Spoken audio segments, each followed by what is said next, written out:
et je... Il y a quelque chose de symbolique là-dedans, parce que cette femme-là est un peu à l'image de notre société, aussi une femme qui est obsédée par l'image, qui a vécu, qui s'est fait faire plein de chirurgie plastique, qui avait un malaise face à son corps, qui peut être représenté aussi à travers notre société actuelle. Est-ce qu'on est obsédé par l'image? Oui, ça c'est...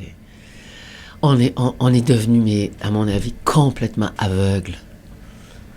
L'image, c'est rien. Qu'est-ce qu'il y a derrière?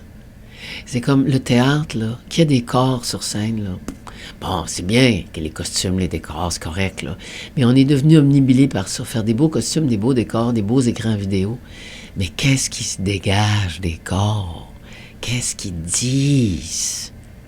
C'est ça qui nous touche. J'ai passé 20 ans à le chercher, j'avais une école. Puis je disais, vous vous trompez, tu penses que c'est parce que t'as une belle voix, mais pas tout, c'est pas ça, pas tout. T'as un beau cul. Qu'est-ce qu'on te dit à l'école, là, les écoles de théâtre, de cinéma, nanana? C'est pas ça qui touche les gens. C'est quelque chose qui est ton être. Mais tu sais même pas qui est ton être. Parce que toute ton éducation, ta formation, a tout fait pour t'éloigner de ton être. Fait que moi, là, mon chemin, c'est rapproche. Rapproche. Puis là, quand tu commences à être proche, là, t'es proche de tes vraies larmes, de tes vrais cris, là, de tes vraies angoisses, de tes vraies joies, de ce qui t'appelle vraiment, pas de ce que ta voisine, ton voisin, de ci, que la télévision, que le... Qui t'es, toi? Qu'est-ce que t'as amené, toi, dans le monde? Toi. C'est ma quête. Je passe mon temps. J'écoute à l'intérieur de moi. Qu'est-ce qui est nécessaire? Qu'est-ce qui est nécessaire? Nécessaire. Pas cute, joli, ah oui, ça pognerait. Non, nécessaire. Pour moi, évidemment. Mm-hmm. Et qu'est-ce qu'on doit dire, justement? Qu'est-ce qui est nécessaire de dire aujourd'hui? Qu'est-ce qui est nécessaire pour moi, là? Fait que là, j'étais en France, je me disais, il faut que j'explique aux Français qui nous sommes. Puis c'est là que j'ai commencé à leur raconter la colonisation. J'ai inventé un personnage d'artiste qui s'appelle Rami. Mm-hmm. C'est un acronyme, R-A-M-I-E. C'est un acronyme pour Royal, Artiste, Mendiante, Itinérante, Extatique. Moi, j'ai décidé là, que je ne demanderai plus d'argent à personne, je ne quêterai plus, je ne suis pas une fonctionnaire de l'État. Moi, je suis libre, je veux la plus de liberté possible. Je vais aller m'asseoir dans des bars, n'importe où, dans des parcs, puis je vais raconter des histoires aux gens. Ça a commencé comme ça. Mm-hmm. J'ai commencé un spectacle comme ça avec des amis, on a eu de l'aide, on s'est promené partout en Bretagne. J'ai travaillé avec un musicien breton, une metteur en scène danoise, chorégraphe, fantastique. On était aidés, à gauche, à droite, on nous nourrissait, on nous logeait. C'est une aventure extraordinaire. Puis là, c'est comme je charroyais le Québec dans mon cœur. J'ai décidé de présenter 2 textes autres que les miens. Mm-hmm.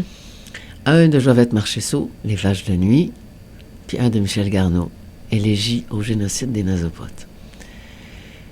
Les 2 sont très importants pour moi, mais surtout celui des Vaches de nuit de Jovette Marcheseau, que j'ai joué il y a 30 ans au Théâtre du Nouveau Monde pour le 8 mars. À l'époque où le 8 mars, ça voulait dire quelque chose.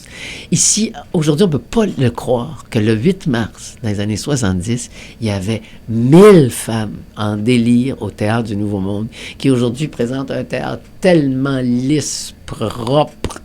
Mm-hmm. 1000 femmes, c'était comme le stade de hockey, la Nef des Sorcières. Un stade de hockey. Avant que le spectacle commence, les femmes étaient debout puis criaient comme au hockey. J'ai vécu des moments ici au Québec, moi. 70, début 80. Il y en a beaucoup qui sont mortes. Il y a une des femmes qui jouait, on était 6 sur scène, il y a une des femmes qui est morte peu après dans un accident de... Luce Guilbeault est morte, celle qui est à l'origine du projet est morte très jeune, comme Hélène Pedneau, je dirais à peu près au même âge. Puis Luce Guilbeault, c'était une des premières actrices du Québec, elle était plus vieille que moi, pas mal plus vieille que moi, Luce, au moins 10 ans, qui s'était dit publiquement féministe. C'était très courageux à l'époque. Tu sais, parce qu'elle faisait du cinéma avec Denis Arcand au tout début, puis tout ça. Elle avait fait un film sur les féministes américaines. Puis elle avait décidé de présenter à Jean-Louis Roux le projet d'un spectacle sur la condition féminine. Jean-Louis Roux, est-ce qu'on peut s'imaginer ça dans les années 70, a dit oui. On demanderait ça à Lorraine Pintal aujourd'hui, puis elle dirait non.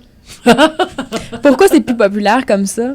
Pourquoi c'est... Mais les femmes, ma belle, les femmes Mais mon Dieu, on va pas parler de ça, les femmes. Mais oui, les femmes. On a parlé un petit peu dans les années 70, mais là... On les a oubliés un petit peu. Puis là, les femmes sont rendues des hommes. Mais là, on va pas parler des femmes quand même. Là, les femmes, ben c'est quoi le problème, les femmes? Il n'y en a pas de problème. Il n'y en a pas de problème.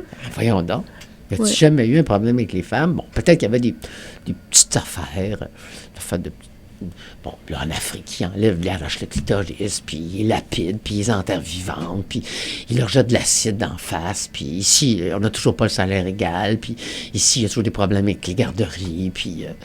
et puis, il y a toutes sortes de problèmes psychologiques très, très, très profonds entre les hommes et les femmes, puis il y a toujours plein de blessures partout, mais bon, on va pas commencer à parler de ça, parce que si on parle de ça, peut-être si on parle des vraies choses, peut-être que on va se mettre peut-être à avoir de la peine, peut-être. Mm-hmm. Peut-être qu'on va se mettre peut-être qu'on va se mettre à être en colère, peut-être. Peut-être qu'on va avoir des émotions. Peut-être qu'on va avoir envie de dire des choses. Peut-être qu'on va avoir envie d'avoir des débats. Peut-être qu'on va avoir envie de poser des actions, peut-être. Peut-être qu'on va avoir envie de faire quelque chose pour vrai. De dire ce qu'on pense vraiment dans le fond de son ventre. Ben, dans les années 70, ça s'est passé pendant quelques années, ça. Puis le monde aimait ça, là. Ça criait dans le théâtre. J'ai eu le privilège de vivre une époque là, où un théâtre, là, si vous autres, les jeunes, aujourd'hui, vous n'avez pas idée comment ça peut être excitant. Mais moi, je suis très fier de dire, parce qu'il y a beaucoup de gens du monde du théâtre qui me disent que moi, je suis la seule, les jeunes, il n'y a pas de jeunes de 15 à 20 ans qui viennent au théâtre, bien trop plate, ou même 25, 30. Tu sais, ça va au théâtre, hein, c'est un peu bourgeois, 35, 40, je sais pas trop. Puis moi, les gens qui connaissent bien le milieu théâtral, ils disent, veux-tu me dire, toi, comment ça se fait que quand tu joues, t'as toute une gang de jeunes, puis des gars aussi, des femmes, des jeunes femmes, Il y avait des hommes. jeunes à la Contrée sauvage. Ils me donnent ils m'envoient des berges, je les vois dans la salle. Des étoiles dans les yeux. Parce que moi, je pense que la jeunesse, c'est faite pour se faire dire des vraies affaires. On n'est pas jeune de se faire radoter de n'importe quoi. Puis je prétends pas être dépositaire de la vérité. Je prétends juste m'avancer sur la place publique pour dire ce que je pense vraiment. Puis je suis allé chercher ce que je pense et ce que je sens au prix de très grandes difficultés. C'est pas facile. C'est pas la première affaire qui m'est venue à l'esprit. Je passe beaucoup de temps à regarder à l'intérieur. Qu'est-ce qui bouge, là? Qu'est-ce qui est nécessaire de dire? Il était nécessaire de dire mon amour pour le Québec. Il était nécessaire de dire d'où on vient, qu'on est un peuple opprimé, qu'on est un peuple autodestructeur et qu'on oublie notre histoire au fur et à mesure. Qu'on tue nos artistes. Hélène Pedneau, morte cette année à 56 ans, c'est une des plus grandes âmes qu'on ait eues au Québec. Hélène Pedneau, à elle, tout seule, était une mère nourricière. Et ça passait inaperçu aussi. Complètement. Hélène Pedneau, elle tenait à bout de bras toute notre culture. Elle a fait des hommages, des émissions de génie sur Gaston Miron, Gilles Vigneault, Robert Gravel. Moi, c'est une des rares qui m'a soutenu, moi, Hélène Pedneau. Elle est venue au Théâtre expérimental de Montréal au début, Robert Gravel, Jean-Pierre Onfart, moi. Elle avait les yeux en face des trous, Hélène Pedneau. Elle voyait ce qui était grand en nous. Elle voyait juste.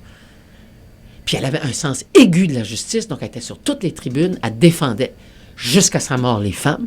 C'est une des rares qui osait se confronter avec toute l'histoire de l'islam puis des femmes voilées, qui avait le courage d'aller sur toutes les tribunes pour parler de ça. Elle est morte d'un cancer des ovaires. Les ovaires, c'est là où on donne la vie. Hélène Pedneau, elle a donné la vie au Québec. C'était une mère nourricière. Je veux... Là, ma contrée sauvage appelée Courage, c'est justement... Ma contrée sauvage appelée Courage, c'est un hommage au monde qui ont du courage. Moi, la première, je devrais être morte dans des conditions aussi peu respectueuses du monde qui travaille vraiment. C'est vraiment... Ouh. Mais Hélène est vraiment morte. Elle est morte, ses ovaires ont explosé. Là où on donne la vie, là où on aime,